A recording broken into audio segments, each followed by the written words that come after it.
And you're playing on your phone. No, I'm trying to get the feed up so I can answer questions. Oh, is that how it... That's what we're trying to do. That's what you're trying to get me up there. While I get the script back to where it belongs. Because, there's got to be somebody else here that does commentary while one of us is reading. You are sentenced, right? I think so. Double check. Yep, there you go. Okay, cool. Now I can comment. No? You can comment. I can comment. We can all comment. No, I'm not sentenced. Oh, wow. We'll sort that. But hi, everybody. Yeah. Hope that you all are having a lovely evening. We got snow. We got snow. It's not a lot, but we got snow. So we got a little dusting here just in downtown Richmond in our beautiful Churchill neighborhood. So nothing drastic. I know that the further out to the west and north that you go, it gets it'll start climbing up there. Yes. I think I will have to watch out for black ice in the morning. I think the area out by my day job office got a few inches. They got 2 in Short Pump. Yeah, well, so not that I'm or looking close to that. Yeah, but anyway, so yeah, hope that you all enjoyed your little bit of a snowy day here in Central Virginia. And if you're not in Central Virginia, well, welcome, and hopefully you're enjoying whatever weather you have at your locale. So. And well, if you're in Buffalo, you shoveled your own seats today at the game. Yes, you did. And then you watched them win. Yes, we watched Buffalo win twice today. We did. It was a good Buffalo day. They won their hockey game against San Jose. Was it San Jose? Sharks. Yes. Yeah, the Sharks. So San Jose, the Sabres won 3-0. Yeah. And then Buffalo managed to hold off the Steelers and are going to the next round of the playoffs for the NFL. So, and they're gonna still at home. So they're gonna be hosting the Chiefs next week. So that'll be yeah. So that's the local preference, just in case you didn't know. You didn't know we weren't from New York originally. Upstate New York. Yes, upstate New York, not the city. So clarifying that. But yes, so good evening again. And but yeah, we are going to be talking about not New York tonight, not Central Virginia tonight, but we are not going to be too terribly far. We're going to be just down the coast a little bit to Rhode Island. Up the coast. Up the coast. North. Well, it depends on where you are. Whatever. Because New York's big. We are going to the tiniest possible state in the entire Union, Rhode Island, of which there are numerous cities in the United States that are bigger than the entire state of Rhode Island. But most of them in Alaska, because Alaska cities, they just don't have, they're just big. They're just big. Most of it is just empty land. Space. So, in any case, we digress. But yeah, so here we are tonight. Just been a couple of weeks since we last chatted with y'all, which was crap. What did we do 2 weeks ago? It was a different state. Oh my gosh. Don't ask me. Oh no. Oh no. My brain is so full of states right now because we're doing nothing but states for like 6 shows straight. Well, my brain's been full of snot for the last 2 weeks, so... Chris has been sick. I have been. So I am just getting out from Oregon. We were out in Oregon Pacific Coast. So we're coming back to the East Coast this week with Rhode Island. And then, 2 weeks from now, we're going to go somewhere south central. We're going to Arkansas in 2 weeks. But in the meantime, we have a whole episode dedicated to Rhode Island tonight. And with that... I get to start? Let's go right ahead. Dive right in. Well, sir, is that a commentary on the storytelling tonight? He's digging. So, anyways. I don't know if he's intending to bury me in it. But, yes, if you are watching, we please feel free to chime in. Happy to chat with you in the Facebook chat thing here. And, yeah, off we go. Okay. So, Rhode Island, a modest 1,545 square miles. If you didn't know that, now you do. And of course, that is the entire state packed with history and hauntings that can send shivers down your spine. It's of course best known for its colonial towns and Gilded Age mansions. And this small corner of the United States has plenty of places where their spirit may like to settle in for, their afterlife. Now, before we dive right in, I want to point out we have covered parts of Rhode Island before. Of course, in November 2020, we chatted up the grave of Mercy Brown in our Vampires episode.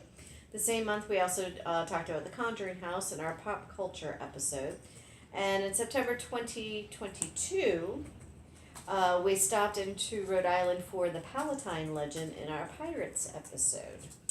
I'm pretty sure we covered Seabreeze. Wasn't that one Rhode Island where the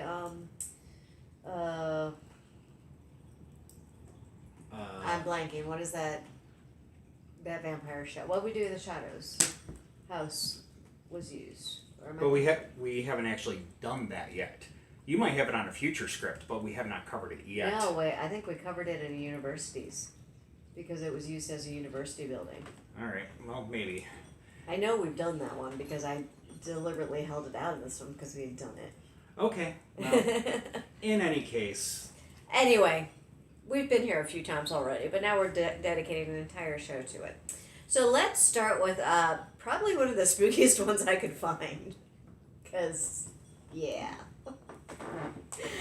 Oh, this is creepy. This is creepy, but, yeah. Did you do the lead-in? Yes. You were staring at the screen. I'm sorry. Please continue. I'll let you read about this one because... Oh, I get the grim one. Yes, you do. All right. So,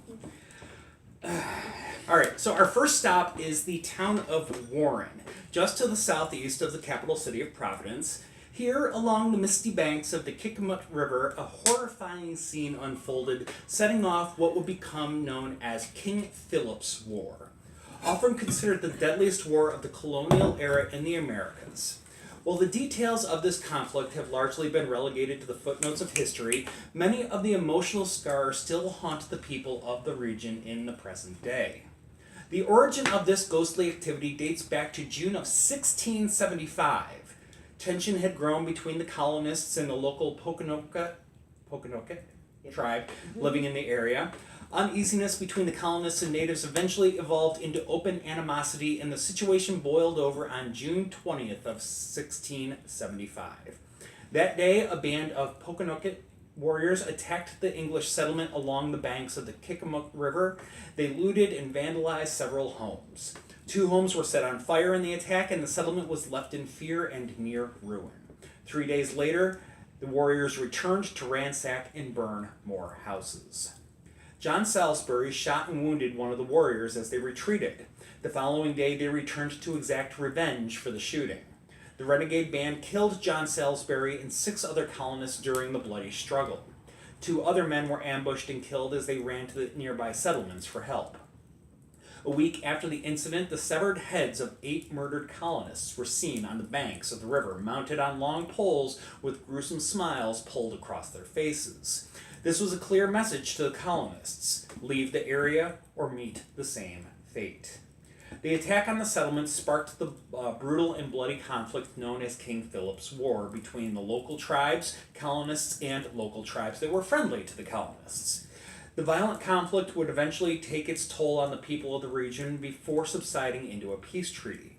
The innocent colonists who died that day, however, had never found peace. Several times a year, people claim to witness 8 floating heads above the shore of the river. Most often they are seen about the trees glowing in the twilight hours of early evening. They drift almost aimlessly, but as if searching for something. Perhaps they are trying to reunite with the rest of their bodies that were never recovered. Regardless of their purpose, it is a ghastly sight to behold. While it can be tempting to sit down and watch the waters of the Kickemuit River flow by today, just be aware that you might be keeping company with the heads of 8 people who met their ends there about 350 years ago. I told you I had to start with the gruesome one. So, there are a couple other ones as well, but that was probably... Rhode Island is not a peaceful state. No, that one I think probably does kind of take the cake for tonight, but we're not done with the grim and the macabre. No, that was a very dark place that we went. Alright, so we're going to move northeast over of Providence, and we are going to find the city of Pawtucket. Now, Pawtucket its claim to fame is that it is actually the home to the first water-mill-powered textile mill in the Americas, and it was considered by many to be the birthplace of the American Industrial Revolution. If you're a history junkie like us, Old Slater Mill definitely needs to be on your list of places that you should go and visit if you find yourself in this corner of the country. In the late 1700s, Moses Brown of Providence had a dream of building machines that would spin cotton into fiber using water power. He rented a space along the Pawtucket Falls and hired Samuel Slater to help construct working machines based on the ones he worked with in the textile mills of England. Slater Mill opened as the first working water-powered mill in the country in 1793. President Andrew Jackson deemed Slater the father of the American industry. Now, real quick, yes, President Andrew Jackson, this was several decades after the mill was first built. Yes, we know that there was a disconnect between the Jackson presidency and the construction of the mill. So, just throwing that in there, because that was something I had to read several times myself. Like, wait a second. Hold time. Time out. Fact check. The English called Slater the trader for bringing their English ingenuity into America. After the success of the Slater Mill, the Wilkinson Mill was added in 1810, increasing the factory's production and improving upon the design. Built of stone to prevent fire, which plagued Slater Mill twice in its history, the Wilkinson Mill was an impressive presence on the banks of the Blackstone River.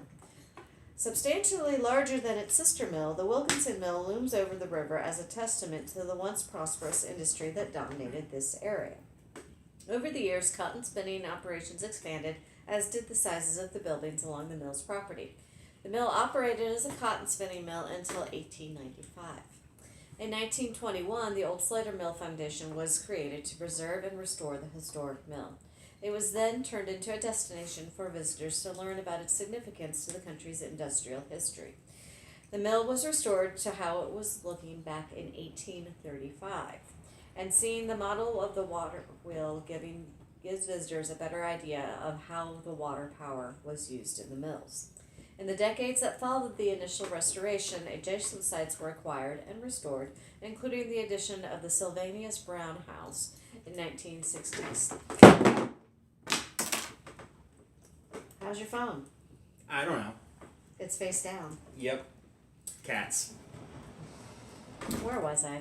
The Brown House was built in 1758, another area of the town, but was relocated to the current location when a highway project threatened its existence. Since Samuel Slater was a guest at the Brown House during his first few days in Rhode Island, moving the house to the Slater Mill property was a fitting choice.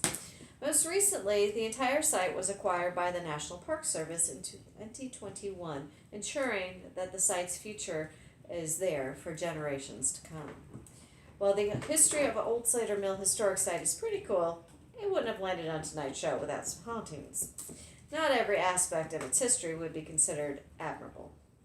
The mill employed many children between the ages of 7 and 16. Attitudes regarding child labor were far different in the 1800s, and children were expected to work.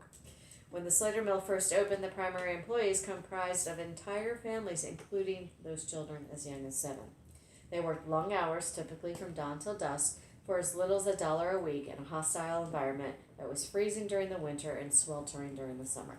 Many of these children were badly injured, even killed in the dangerous equipment. They lost limbs, had hair ripped out, fingers severed, and much, much worse. Today, Slater Mill is haunted by the ghosts of these children that were killed while working to untangle the yarn spools, fetched excess yarn or cotton, or caught between locked up equipment. Museum employees report hearing the screams of the children and notice cold spots near the dangerous pieces of old machinery. It's also believed that the ghost of Samuel Slater haunts the mill, and his apparition is seen walking amidst the machinery and along the banks of the river. His phantom footfalls have also been heard echoing through the building. In the stone confines of the Wilkinson Mill, the basement space has been home to many spirits for many years. The basement houses the mill's massive 10-ton water wheel and the water pool. The room is cavernous, and sound echoes across the stone and water. Since the stone and water are believed to store the energy of spirits, it's easy to envision those generations past lingering in this space. The ghost of a small boy who is often seen here, as well as a shadow person. As for the Sylvanus Brown House, while it has not been lived in since it was moved on to the site, it may have brought some spirits with it. If you stare at the windows of the house long enough, you might find a small face in an upstairs window staring back at you. This has happened multiple times in the years since the house was moved, but every time the house is searched, and it's empty, the doors having been firmly locked, and no one inside. Paranormal investigations have been performed in the house several times over the years, and they have concluded that there are in fact spirits there, including a woman, a man, a girl, who is reportedly named Becca. Becca's laughter and footsteps can be heard often as a reminder that this historic site was once a happy family home.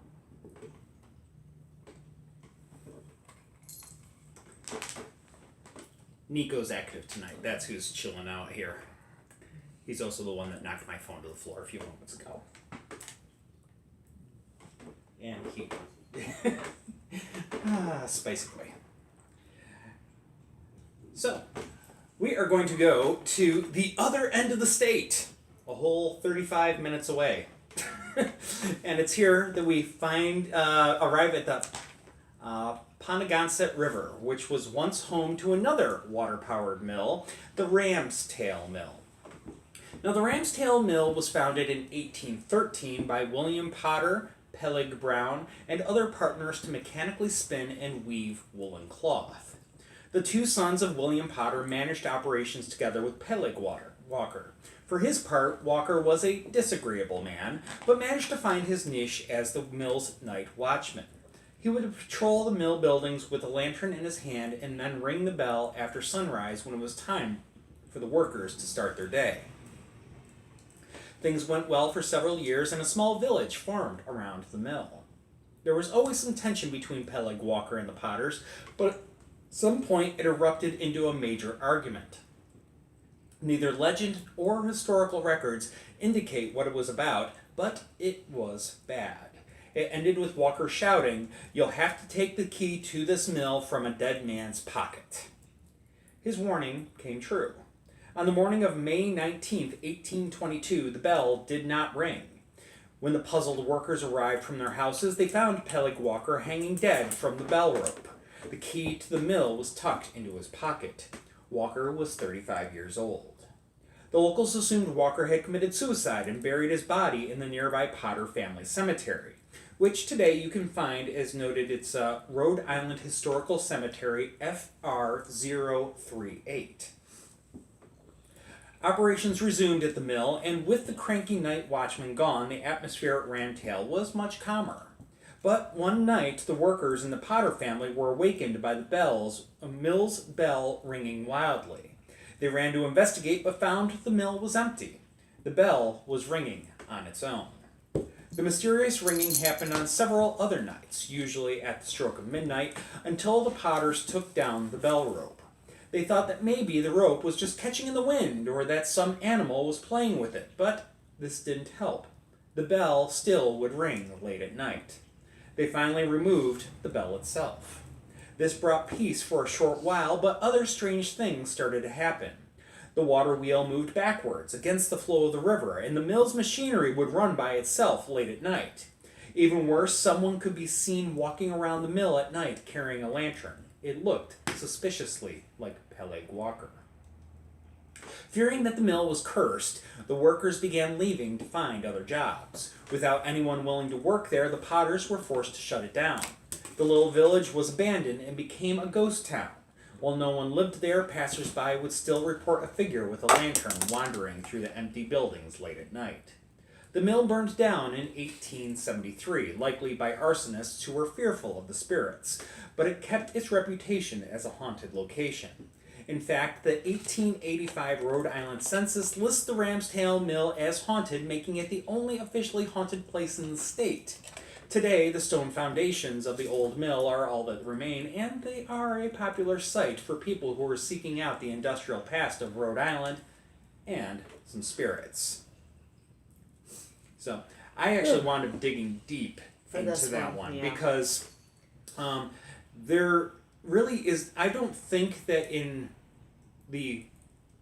back at that time, I don't think it was actually called the Ramstail Mill. Yeah, it was probably something else. It was probably something else. It's in the area of a place called Hopkins Mills, which that place is on the map, and it sounds like there were a bunch of mills in that general vicinity, so I don't know about Ramstail Mill, but I did find Ramstail Road in the area around Hopkins Mills, so It's probably in that area. it's probably in that area, and it may be that it's just called Ramstail Mill today because of its proximity to the modern road that's in that area. Yeah. But I don't think that that was the name back then. The only real solid piece of evidence I found to back up this story was I actually found the obituary for Peleg Walker. So, and it did in fact confirm the exact date of death, his age, and all of that, and that he was in fact married into the Potter family. He was married one of the Potter family daughters. So that also kind of helped to, or not, oh no, not Potter, Potter. Peleg Walker married into the Potter family. So, yeah, it was kind of an interesting one. Fell into a little bit of a rabbit hole on that. For the length of the story, I probably spent more time on that one than any of the others tonight. But just kind of an interesting little tidbit, if you will. But it's one of those things where when we find these stories, we want to make sure that we're bringing you real locations. Something real. Which we will, well, we'll see what we're doing time-wise. Yeah. Because there are times we do run into stories, and this is a cautionary tale. Be careful what you find on the internet. Yes. But we do have quite a few more stories for you this evening. Alright, so our next one, we're going to move back east to the border with Massachusetts, and this is where we find the town of Cumberland. The town was first settled in 1635, and it was formerly known for its ironworks. But tonight we're going to talk about its haunted locations instead. This includes a public library and an old monastery, both of which we're going to circle back to in a moment. Well, what we're going to start with is Tower Hill Road. This most forested road crosses windy and hilly terrain, and it contains one of Rhode Island's deadliest curves. A drive down Tower Hill Road in the dead of night is not for the faint of heart. On the perilous curves might not be the only thing that's, of course, lingering in the dark there. Tower Hill Road is said to be haunted by a number of spirits, the most unsettling of which are some of the Native Americans who were killed during King Philip's War. Yeah, we talked about that already. People report that they will see spirits charging over the hill and hearing the sounds of drums in the area, and an aerial control white X is painted on the narrow road. In the area of the road's deadliest curve, people have seen a little boy riding his tricycle down the shadowy road near dusk, disappearing when your car gets nearby. The exact spot can be found by noting the guardrail that has since been installed on the roadside, and it's there that a car came around the curve and didn't see the little boy until it was too late. Similar stories dot the length of the road, with a little girl sitting next to the side of the road, at least until she disappears. Many believe she sits in front of her one-time house, but this has yet to be actually confirmed. Then there's a young boy running down the road with his dog, who suddenly veers out in front of your car before disappearing into thin air. Given the stories that have been shared along the road and its ease of access, it has become a thing for people to go out and try to have their own experiences after dark. Many will just drive out, find a quiet place to park, sit, and wait. Many such trips are fruitless, but when things do happen, well, let's just say a local woman out of Bristol named Diane admits that taking such trips several times, but there was one outing, one with her daughter and some friends, that she's never going to forget. They were parked on the road and the radio was acting funny, but it's not that unusual considering the inconsistent reception in that area. Diane and her car full of giggling girls sat there in the dark with the windows open when they noticed a particular fog that had just flowed in and followed the tree line. When it got to where the car was, it came up and almost made a form next to the passenger side door and then went back down. Then all of a sudden, the girls in the back of the van started screaming because they saw someone looking in the back window. That was more activity than any of them had bargained for. The girls were so scared that she had to drop them all off at home early, but once everybody climbed out of the car, they found handprints on the back of the window. Diane doesn't know if she will ever have an experience like that again, but it hasn't deterred her from further late-night excursions onto Tower Hill Road. The paranormal experiences along Tower Hill Road are not limited to the spirits, but there is also a figure like Bigfoot named the Man Monkey by the locals. There have only been a handful of sightings of this creature over the years, but it's been enough for it to become part of the local folklore. One man-monkey sighting took place in the late 1970s, and another was in 2003.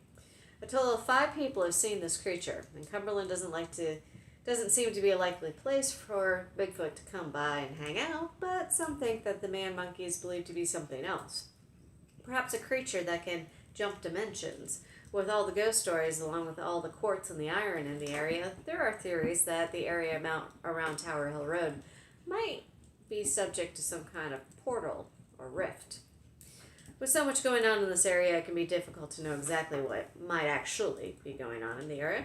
Whether the legends are true or not, it's a creepy place to go visit. Yeah. So let's go to an actual building. Yes. So moving on to the aforementioned Cumberland Public Library and the old monastery.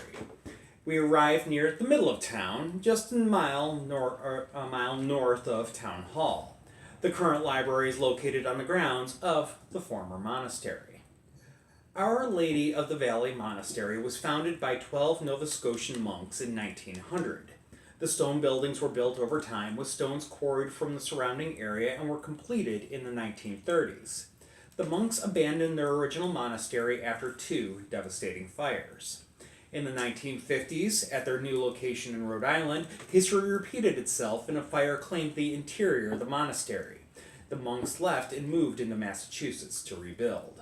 Today, the stone and cement building stands several stories tall, a piecemeal assembly of the monastery remains, and the modern library. A motley mix of building materials gives the structure a unique but elegant appearance, an impressive architectural feat. After entering the building, turning to the left will take you to the monastery part.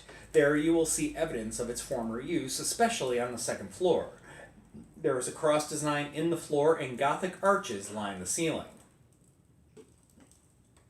A set of stairs leads to an iron gate, preventing visitors from exploring the old monastery foundation. But the monastery is hardly just a relic of the past. It has been repurposed into a quiet place of reflection for visitors to enjoy. An ideal place to enjoy a book from the modern library's collection. In addition to the building, the grounds offer a network of 12 scenic walking trails, each consisting of crushed stone and hard-packed earth, making them accessible to all. One trail passes by the former quarrying site where the monks harvested stone for their buildings. As beautiful as the area is, it too was badly scarred by King Philip's War in the mid-1670s. Here, in late March of 1676, Captain Michael Pierce, lured by native tribesmen feigning injury, led his men into a deep river bend along the Blackstone River, bordering what is now Central Falls in Cumberland. The ambush was swift and thorough, killing Pierce and all but 9 of his men. Terrified, the surviving troops crossed the river and ran, following a trail through the swamp to the wetlands of the monastery, with the warriors of the Wampanoag tribe in pursuit. The details of the eventual encounter are lost, but what is known is that the colonists were ultimately executed on the grounds where the monastery will be built about 2.5 centuries later. A monument named 9 Men's Misery stands on the site of the execution and burial on March 26, 1676. Some say the trails near 9 Men's Misery are haunted. The strange happenings reported by people who have walked the trails near 9 Men's Misery include visions of a phantom horse galloping through the woods, odd screams or cries, and the voice of a young girl heard near the stone grave markers. In the years following the Misery, several exhumations were conducted at the site, one of them in 1790 by medical students, which resulted in the discovery of a very large skeleton with a double row of teeth, believed to be colonist Benjamin Buckland. Some folks believe that all the disinterring disturbed the poor souls, causing the cries heard near the grave. Others report seeing visions of a giant gnashing his double rows of teeth. In 2014, the Ghost Hunters TV show investigated the disturbances using a variety of tools. An EMF detector showed spiked readings as the names of the 9 men were read. Returning to the library itself, the Cumberland Public Library boasts a number of ghostly occurrences that have left visitors and staff with spine-tingling tales to tell, perhaps due to how it was blended with the ruins of the monastery. Many have reported eerie footsteps echoing through empty corridors, whispering voices that seem to emanate from nowhere, and books mysteriously shifting from their shelves. Reports about the books also include that they open or turn pages on their own, or books that are reshelved while patrons get up and leave the table they were at. The leading theory is that it is a lingering monk who's just trying to keep things tidy, but for many, the idea of having a long dead monk reading over their shoulder is a bit unsettling. I got it. Okay. Excuse me, priorities. When the ghost hunters visited the site, which was recorded in Season 9, Episode 22, if you want to go watch for yourself, this site is actually right in their backyard, as they are based in Warwick, Rhode Island. And when they were there, they heard noises amidst the bookshelves, though they did not actually see any books moving. They also experienced water faucets turning on and off in the bathrooms and unexplained shuffling noises. Overall, an interesting investigation.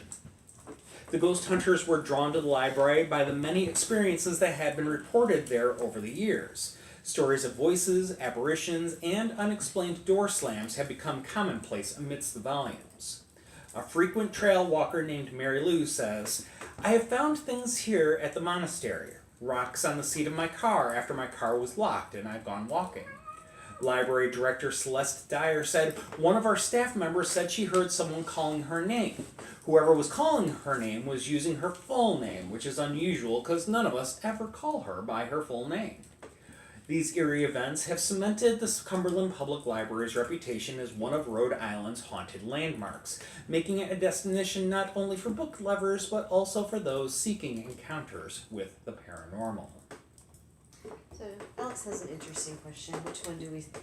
Which paranormal investigation TV show do we think is the best? I am a tendency to go back to the OG. I like the Ghost Hunters. They take taps. They take a very scientific approach to things. And they're not afraid to say, sorry, we didn't get anything. Yep. They tell it like it is, and it's also, I would say, generally speaking, a very respectful approach as well. Not going in and shouting at spirits and stuff like that. We won't name names there, but you probably know who he is. You know who we're talking about.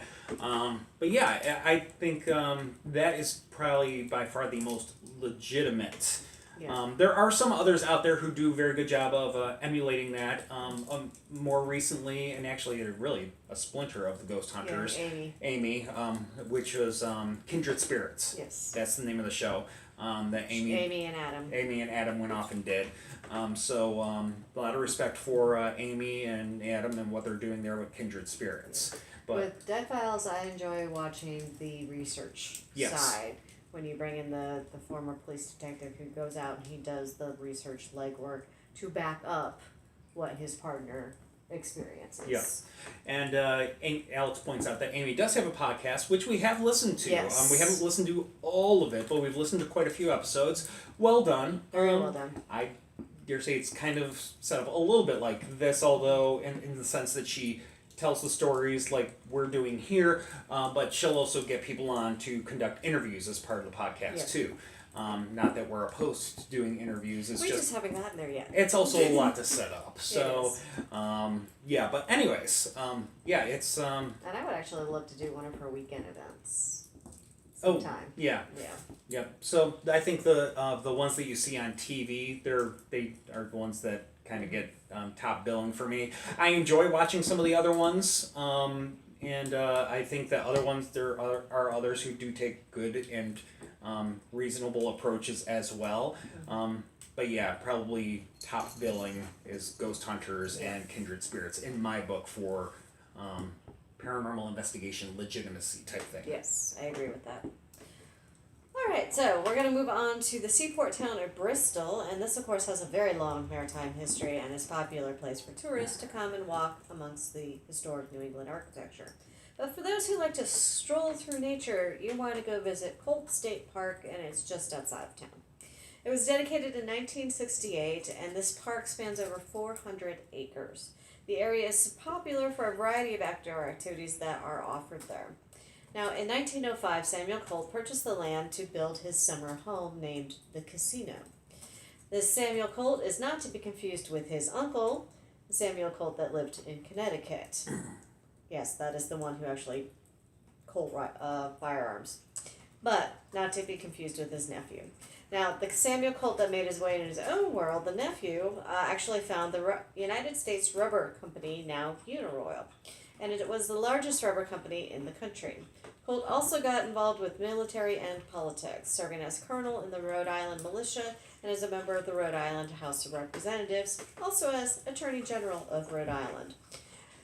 Alongside the casino, Colt built a lovely barn to house his prized Jersey cattle. He spared no expense on the home or the barn and spent many of his days working tirelessly to keep up the land and his treasured homes.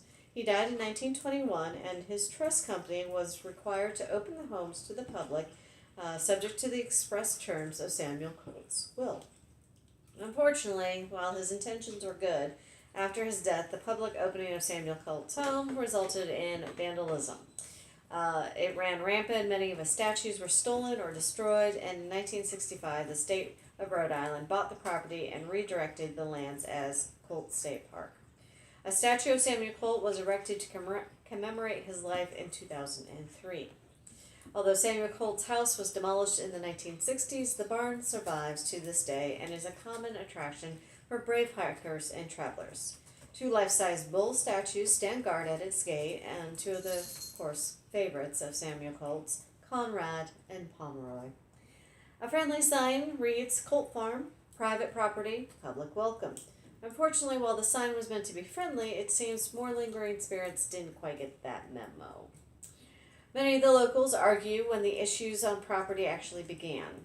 Some say it was before Samuel Colt's time, as the area was again rumored to be a native burial ground. While little information actually exists to support this idea, others say that Samuel Colt never complained about having any supernatural issues while he lived on the property, and that the hauntings must have been a more contemporary origin. This leads some to think that the issues are caused by Samuel Colt himself.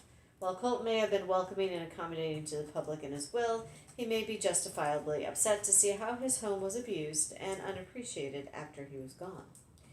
2 other stories have emerged in an attempt to explain some of the dark energy that seems to reside in this park. One involves a stable hand who died in the barn while helping with the Jersey cattle. The barn is now utilized as the park office, and the staff complain that the lights will turn on and off by themselves, doors will open and slam shut, long after, of course, the last guest has left. Many of the park employees refuse to be there alone, as they claim to hear footsteps or hear somebody speaking to them. Some even claim to see the figure of a man walking the grounds, and told stories of mean pranks pulled while trying to work. Sorry, somebody was pawing around in there. Another paranormal tale reports that 2 children drowned in the park. Again, as legend goes, 2 young sisters drowned in the waters off the point sometime during the 1970s. These 2 young girls allegedly followed hikers to the park with the sounds of eerie laughter while attempting to scare visitors away. One witness reported seeing 2 little girls walking up the path towards him, but he was frightened to see them vanish as he got closer. The park now closes at dark, and security, of course, has been hired to patrol. So no more late-night ghost hunting here, but speculations exist whether the patrol is meant to keep people out or keep something in. Dun, dun, dun. Very mysterious. All right, so now we are going to travel to the coastal community of Newport, and here we find the luxurious Belcourt Castle. Belcourt Castle was constructed between 1891 and 1894 for Oliver Hazard Perry Belmont. Belmont was a graduate of the Naval Academy at Annapolis, was a congressman for New York, and was a collector of carriages, coach horses, medieval manuscripts, stained glass, and armor, and loved to drive his coaches, being a skilled 4-horse-in-hand carriage driver. After Oliver had inherited $60 million in 1890, his idea to invest in a Newport summer bachelor pad/villa building resulted in him building a grand estate to house his extensive European collections. He wanted a grand stable to keep all of his beloved coach horses and a place to entertain his friends, as he had no real interest in a relationship at that time. He had tried marriage already, but it had ended in divorce. Belmont commissioned the renowned architect Richard Morris Hunt to design the mansion in a style quite similar to the hunting lodge of Versailles. But then the inevitable happened. Oliver Belmont fell in love once again. Elva Erskine Smith Vanderbilt was the wife of his best friend and business partner William Vanderbilt, yes, those Vanderbilts, who hosted Oliver's first big social event in Belmont's beloved Belcourt, initiating his unique summer villa to the social scene in 1895. After Elva and William Vanderbilt had finalized the plans for an arranged marriage for their daughter, Consuelo Vanderbilt, to the 9th Duke of Marlborough in 1896, Elva must have created a scandal when she then divorced her current husband, William Vanderbilt, who had given her an $11 million mansion for her 39th birthday. Oliver and Elva were married in 1896. Thank you for my mansion, honey. I'm now going to go marry that one. Yeah.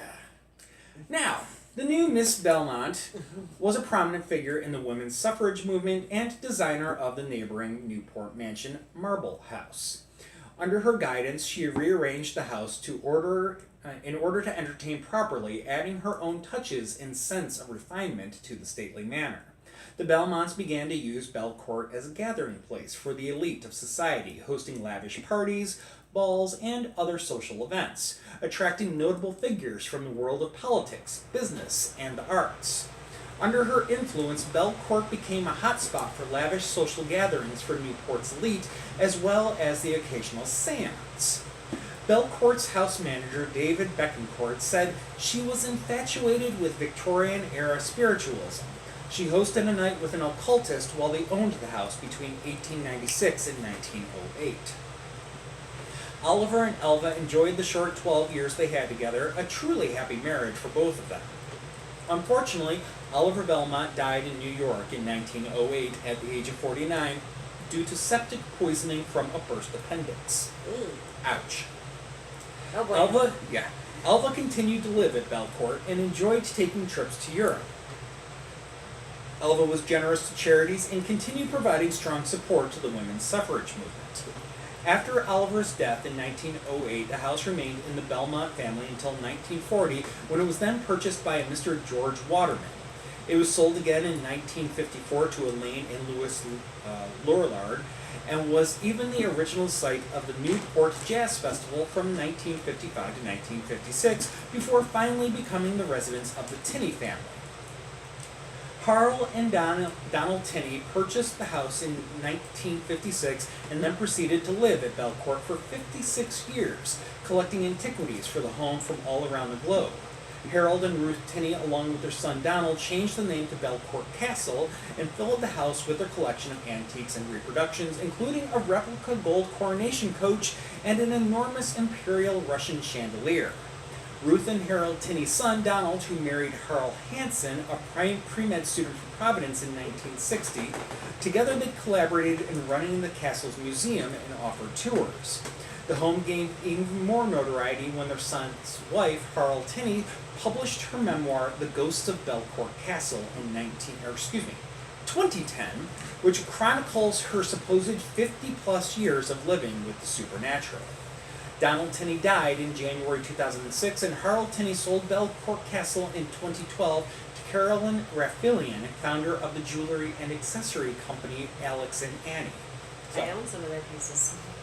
So all these people have money, deep pockets, as is, I guess, to be expected. Yeah. But regardless, Belcourt has since embarked on an extensive ongoing restoration project to bring the mansion back to its original splendor, with the goal of bringing Belcourt into its next chapter by preserving its historic features while incorporating Carolyn's own artistic vision. Betancourt said, when Raphelian moved in, she brought in a number of people to help cleanse the house, both physically and spiritually, and we haven't really had any issues since. For decades, there have been other residents discovered at Belcourt Castle, but these particular residents were not amongst the living. Along with many changes in ownership, spirits have also called Belcourt Castle home, haunting the mansion's rooms and halls and giving residents and tour groups a little bit of a fright. Longtime Belcourt Castle residents Harl and Donald Tinney collected many items from international locales, and it's believed that some of the objects brought here have spirits attached, spirits that refuse to leave and now call Belcourt Castle their forever home. Harl herself had many paranormal encounters with ghostly entities while living at Belcourt. Two medieval Gothic chairs, once owned by French royalty, occupy the grand ballroom and are believed to have menacing spirits attached, giving those who touch them quite a chill. Tinney recalled one tour of the castle in which visitors were allowed to rest a hand on an earthly Gothic chair. One visitor's touch yielded a flash of light and the smell of burning rubber. It's reported that a woman on a castle tour tried to sit in one of the chairs and was thrown into the center of the room. These chairs have since been roped off. A monk has been seen around Belcourt after the Tinneys bought a German wood sculpture of a monk. The statue was located on the first floor at the time of the first sighting. He first appeared at the Tinneys' bedroom when he appeared as a semi-solid male entity in full monk attire, brown robe and hood. When the Tinneys first saw him, he exited out of the bedroom through the wall, and then they noticed he tended to wander around wherever his statue was located. When his statue was located near the first floor ladies' room, his figure was seen walking out of the nearby Grand Hall and into the ladies' room. This entity communicated through tour guide Virginia Smith and told of his wishes to be moved into the chapel. After being moved into the chapel, a visitor saw his solid form preparing for a mass in said chapel. She asked Carla Tinney when the mass was going to be held. Imagine her surprise when she found out the truth that she had seen the spirit of a monk. A young female tour guide was, while leading a group of visitors through the French Gothic ballroom, heard a male voice tell her several times to all during that summer season she felt uncomfortable and didn't come back the next season. One suit of armor has been the host of paranormal activity, including moans and screams. The suit of 15th century armor once frightened a group of Girl Scouts. They claimed the suit had moved. Apparently, the angry spirit of the night relives his death when a spear was thrown through the visor of his helmet.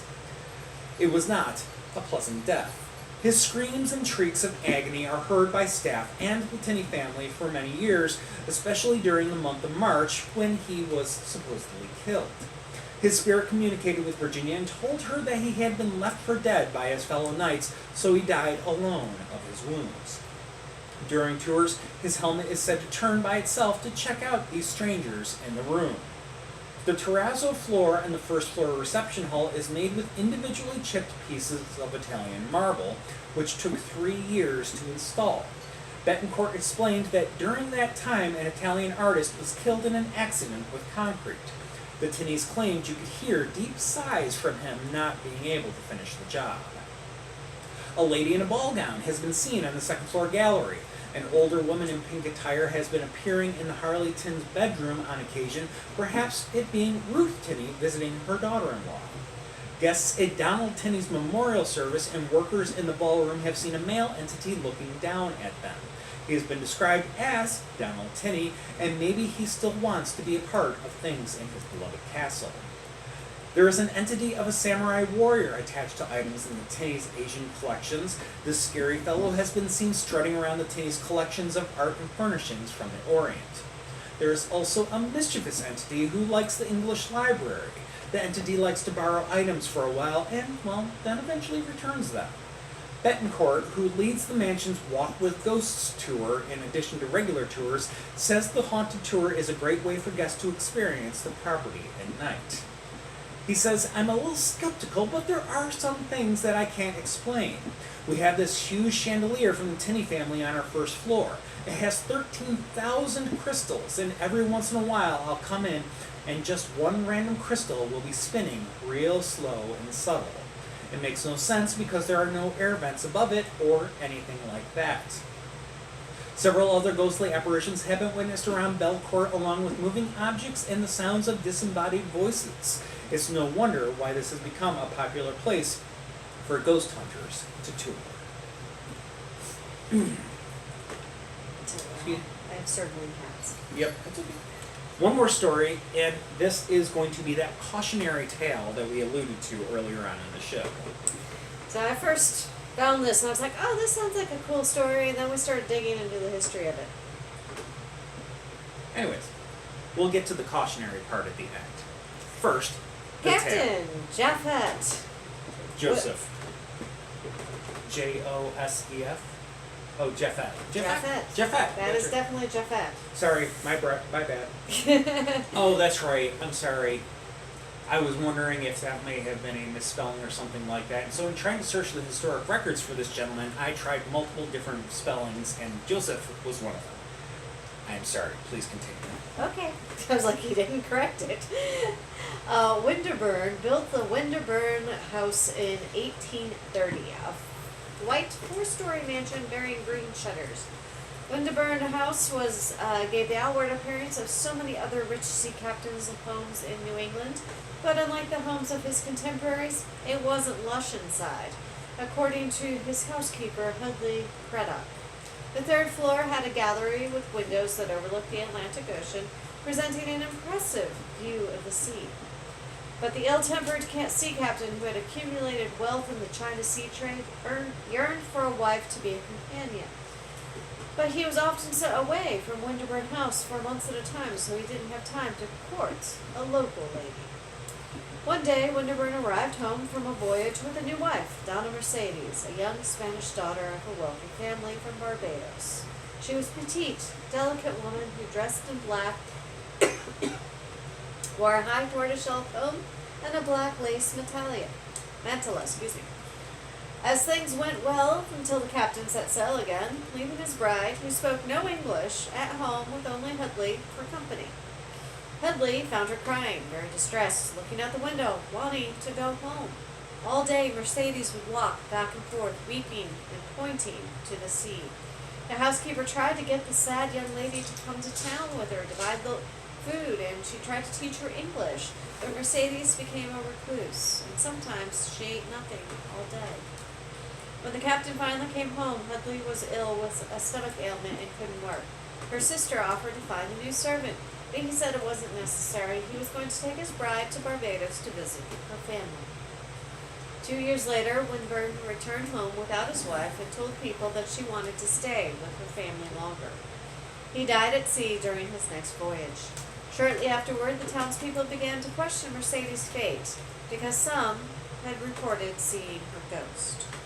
Subsequent owners of the sea captain's home during the late 1800s and early 1900s reported seeing a spectral young Spanish woman pacing and weeping in the halls. Some years after Captain Wedderburn's death, the house was sold to an attorney who moved in with his wife and 3 children. They had been there a month when one afternoon the 5-year-old daughter came running downstairs screaming that she had seen a lady in black lace walking in the upstairs hall with all the windows. The lady, she insisted, had been looking out towards the sea, crying as if her heart would break. Later, all 3 siblings said they saw a saddened lady dressed in black, wearing a comb and a veil covering her face, crying by the 3rd floor windows, looking at the sea. After the attorney's family left the house, it was sold to several families in succession. More than one of these families reported having seen a small woman clad all in black, pacing and crying in an upper hallway, occasionally stopping to look out the windows to the sea. When she was approached, she vanished. In 1925, a non-profit organization bought the building to use as a summer camp for indigent children. Major repairs were needed because of the deteriorated condition. While workmen were renovating the house, they decided that the fireplace in the library needed to be restored. But when they pried the fireplace floor stone up with a crowbar, they found a crude wooden coffin beneath it. The men opened the coffin to discover skeletal remains of Donna Mercedes, her mantle wrapped around her, and her tortoiseshell comb on top of her skull. One tradition holds that Captain Wedderburn killed his wife before leaving on that voyage, purportedly to take her to visit her family. Another, that far from being pleased by Wedderburn's marriage, Hudley Craddock was enraged by it, and this big, strong girl that she was, Well, she killed Mercedes and buried her under the library's hearthstone, telling the captain upon his return that his wife had run off with a handsome Spaniard who showed up at the house one day. Is Donna Mercedes a ghost apparition who has intelligence, or a residual haunting without it? It's said that the specter appears to be pointing to the sea as if she wants her body to be reinterred in Barbados, her native home, which suggests intelligence. She didn't speak or understand English. Perhaps her ghost is an energy imprinted on time and space, and she appears repeatedly to perform the acts she did in life. She was killed, a traumatic trauma event that results in residual hauntings and apparitions who often appear to be wanting to bring the killer to justice. In any case, there seems to be no reports after 1925 of the little Spanish lady's appearance at Wedderburn House. But we mentioned this was a cautionary tale. So, it floats around in our digital realm as there's no record of Wedderburn House actually having ever existed in Rhode Island. There are other Wedderburn houses around the world, but never one in remotely close to Rhode Island. There was no captain, there was no housekeeper, and there was no Donna Mercedes from Barbados that we could find a record of. Nothing. So, while it's an interesting tale, it seems to be a work of fiction that has started to state itself as historical fact. So again, just because it's on the net doesn't mean it's true. Do your research. And I did actually finally found a book that a ghost story book that related the story, but they also at the end of the story concluded that it was an interesting story, but the Wedderburn House of Rhode Island never really existed. So, but you will find plenty of websites online that try to state this story as like some historic supernatural fact. Yeah, I think I actually found it originally on one of those haunted, only in your state. Mm-hmm. Is where I originally found the story, and I mean, I usually use those as a good place to start, and then actually try to find a fleshed out story. But that story had been copied and pasted and sometimes slightly modified to, tweak the details and stuff like that. But in no case was I actually ever able to find any concrete documents to back up the Wedderburn House's existence, let alone the story associated with it. Yeah. So, interesting tale, but we will leave it at that for tonight. We will be back again in 2 weeks. Yes. From Arkansas. And yes, we are covering the Crescent Hotel. And yes, we are covering Arkansas. Why Arkansas? Because it's one of our 50 states. Why so we're not hitting Arkansas? Yeah. It'll be a good episode. I promise. But anyways, What are you doing, Lulu? so we got that in 2 weeks. Between now and then,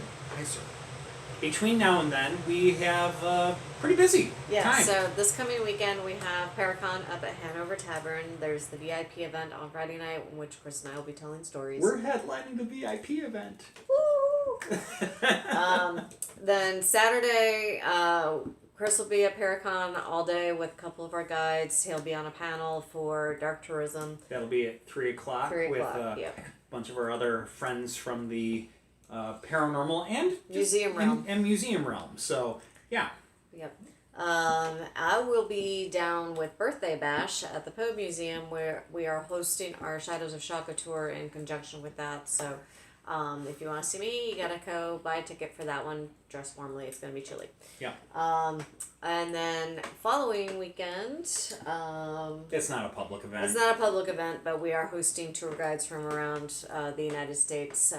Ghost tour guides and operators who are going to come up, and we're going to have a little conference up here. That's going to be fun. Yep, that'll be a lot of fun. We'll fill you in on the aftermath because we're going to do a little bit of investigating while we're here. Out. So it'll be a good time. But yeah, we're looking forward to that. Going to be busy over those next couple of weeks, and well, that's between now and the next time we talk with you. So yeah, but. And of course, we have regular tours and the Choose Your Own Ghost tours. So remember, you got to buy the first 2 tickets. You get to pick which tour we're doing that night. Yep. And then it becomes a public tour. which Open. so this weekend We have Thursday coming. Thursday is going to be Haunted Capitol Capitol Hill. Hill. That is fixed. Somebody did a choose your own tour for Capitol Hill this Thursday. Yep. And then, as you said, Saturday is Shaco. What was Friday? Friday was Friday is Churchill. Churchill. We'll see if that happens because they're calling for snow. They're calling for snow again.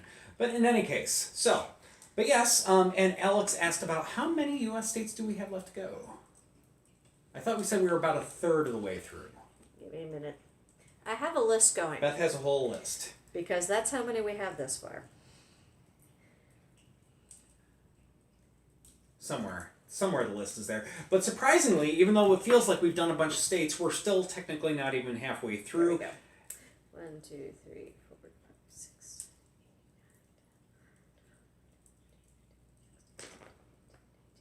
20, including next show. Yep. And I think a good part of the reason why it feels like we've done more is because we have done a bunch of individual cities. Yes, like Ohio, we've done a couple of individual cities, but Well, we we haven't did- we actually did done the full state. One, because that was Columbus. Yeah. We Yeah. did Haunted Columbus, Ohio. We've done Salem. We've done Key West. We've done Charleston. We've done New Orleans. No. We have not. We did a couple of hotels in New Orleans. Yes, so we've done a lot of stories from New Orleans, but we have not done a New Orleans episode. I feel like there's more, but we did the Haunted London Transportation, We did that. and then there was quite like New York City, but it was actually like Broadway. I mean, super focused in New York City. So yeah, we've done a lot of locations, but yeah. This is cutting up close to half the states. Yep. So as I said, we're diving into states for like the next 2 months. yeah, so we're gonna make a good chunk, get a good chunk of those done, and we'll see what else was on the horizon as well. But in the meantime, we do really appreciate y'all joining us for another hour of chatting about spooky stuff. And we hope that if we do not see you sometime in the next couple of weeks, if we don't see you on a tour or at the Paragon or something like that, which we would love to see you there, but if we do not, we hope that we will see you back here in 2 weeks for Haunted Arkansas. And until then, we hope y'all have a very good night, and cheers, y'all. Cheers. Bye.